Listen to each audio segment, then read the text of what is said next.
So you've probably played Marvel Spider-Man, Miles Morales, or even going further back, Spider-Man 2, Ultimate Spider-Man, the list goes on and on. But recently I gave the Amazing Spider-Man games a chance, and I was actually surprised. The Andrew Garfield movies are usually a controversial topic, but I wanted to see how the video games compared. And today we take a look at both the Amazing Spider-Man 1 and the Amazing Spider-Man 2 on the PS3. I'm a nobody. Hey, you're not a nobody, you're somebody. The Amazing Spider-Man 1.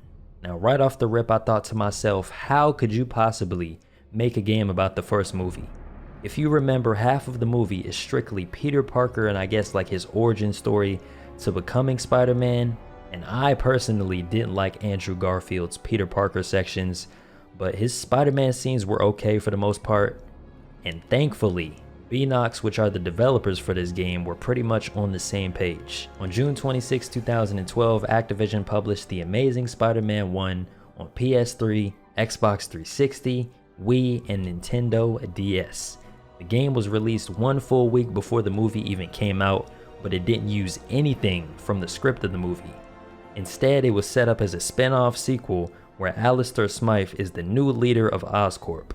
Dr. Connors is tucked away in an asylum while Smythe takes over his work on the cross-species experiments. It starts off by Gwen taking you on a tour of the Oscorp building during the after hours, and you end up running into guards that are taking Rhino to a disclosed location.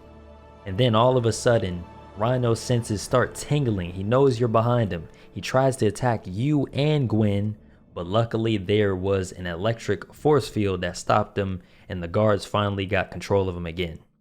Dr. Smythe comes out of nowhere to see exactly what's going on and ends up recognizing you. He knows you previously worked with Connors, so he continues to give this tour in good faith. You won't snitch. The next room has another cross species that is locked up and guarded, which is a vermin.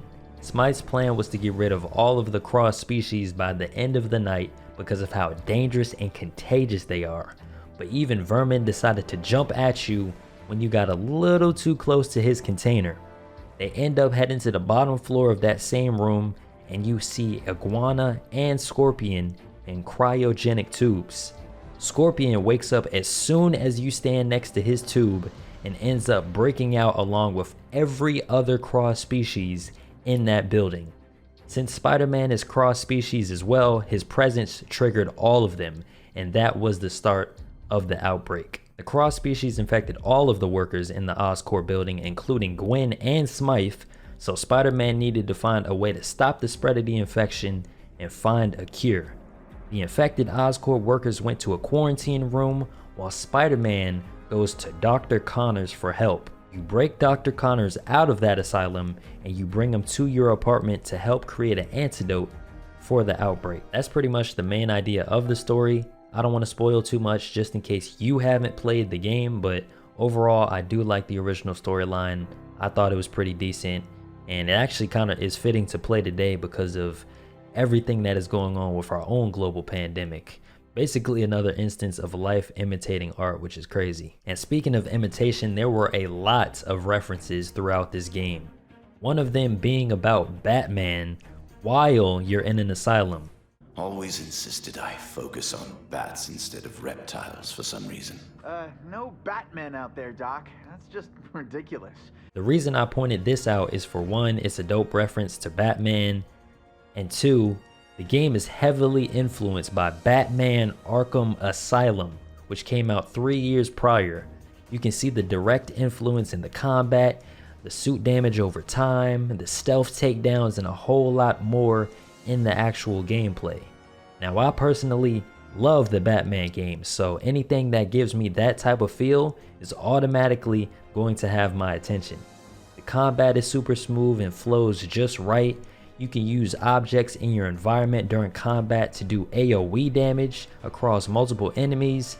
The animations across the board were just super clean. You can unlock a good selection of upgrades by gaining XP and collecting tech points, so two different like skill trees, I guess you could say. My personal favorite upgrades were anything that improved the stealth gameplay and anything that gave me more combo potential. The stealth is finally good in this game, which is something the older Spider-Man games severely lacked. You can do double stealth takedowns, you can web retreat, which allows you to like reposition and make the enemies lose track of you. If you get spotted during like a scene or a section, you can use your web shooters to stun enemies or even web them up to a wall if they're close enough to it. There's just a lot of stuff the combat does right, in my opinion. Like I said before, your suit will physically take damage the more you get hit during combat, which is an amazing attention to detail. In Batman Arkham Asylum, I think like just throughout the game, your suit will just take damage just because you know how the story takes place all in like one night. But in this game, it just happens like in real time, which is dope. And speaking of suits, you can unlock different suits by taking pictures of like hidden Spider-Man logos around the city.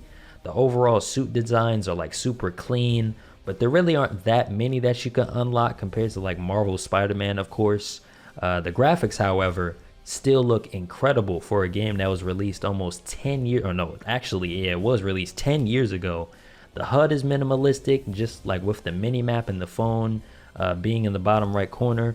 But I do wish there was a visible health bar that you could turn on, like in the settings if you wanted to see it, because just the screen like flashes red if you start taking damage and you don't really know when you're about to die. Another design choice that I noticed is that the camera is super zoomed in on Spider-Man, especially when he's swinging around the open world of Manhattan, New York. You can't even really see it because the camera is focused on him so much. Now, since we're talking about web swinging already, I might as well bring up the fact that they went back to a more basic approach.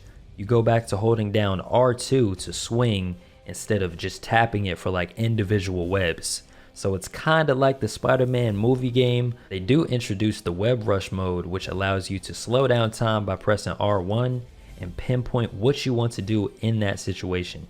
You can use it to initiate combat, or you can web zip to a specific point in the environment.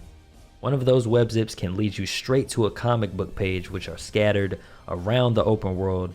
And once you collect a certain amount of comic book pages, you can unlock a Spider-Man comic book.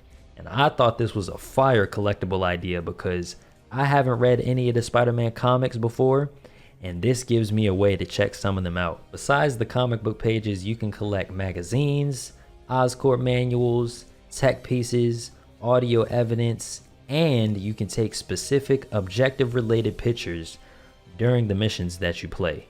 If you ever miss any of the collectibles, you can replay whatever mission you want from your apartment after you finish it, which is pretty cool. And I also forgot to mention that this game has a linear storyline, so it's easy to follow from start to finish. You do have side missions that you can do, which are like photography missions for Whitney Chang, and in my opinion they're worth doing because they aren't time consuming. They also have Easter eggs that reference other Spider-Man villains that aren't physically in this game.